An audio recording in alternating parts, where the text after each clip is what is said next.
Walang kawala sa batas ang isang estudyanteng sangkot sa kalakaran ng illegal na droga matapos itong mahuli sa ikinasang buy-bust operation sa Roxas, Isabela.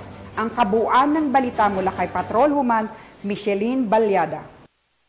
Ang isang estudyanteng kabilang sa street-level individual sa kasong Section 5 at Section 11 ng RA 9165 o Comprehensive Dangerous Drugs Act of 2002 sa isinagawang anti-illegal drug buy-bust operation ng PNP Isabela sa Purok 2 Barangay Sotero Nuesa, Roxas, Isabela nito lamang ika-13 ng Hulyo taong kasalukuyan.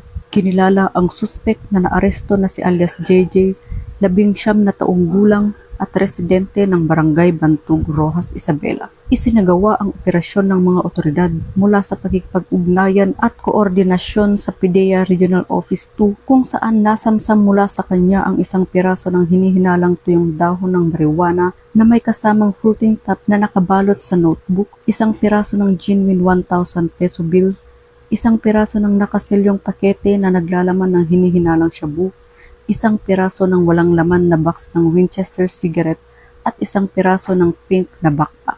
We arrest the suspect through buy-bust operation in coordination with the PIDEA Regional Office 2. Prior the conduct of buy-bust operation, Municipal Drug Enforcement Unit of this station conducted test buy operation against the suspect. And during the buy-bust operation, the pusher buyer buy from the suspect the one piece wrapped in a notebook page containing suspected dried marijuana leaves with fruiting tops. Pagkatapos ng nasabing operasyon, isinagawa naman ang inventaryo at pagmamarka ng mga nakumpiskang mga ebidensya sa pinangyarihan ng operasyon sa presensya ng suspek na nasaksihan naman ng barangay kagawad ng nasabing barangay, Major Representative at Department of Justice Representative. Ang suspect maging ang mga nasamsam na ebidensya ay dinala sa himpilan ng Roxas Police Station para sa dokumentasyon at tamang disposisyon para sa pagsasampa ng kaukulang kaso. Patuloy lamang ang mga kapulisan sa paghuli ng mga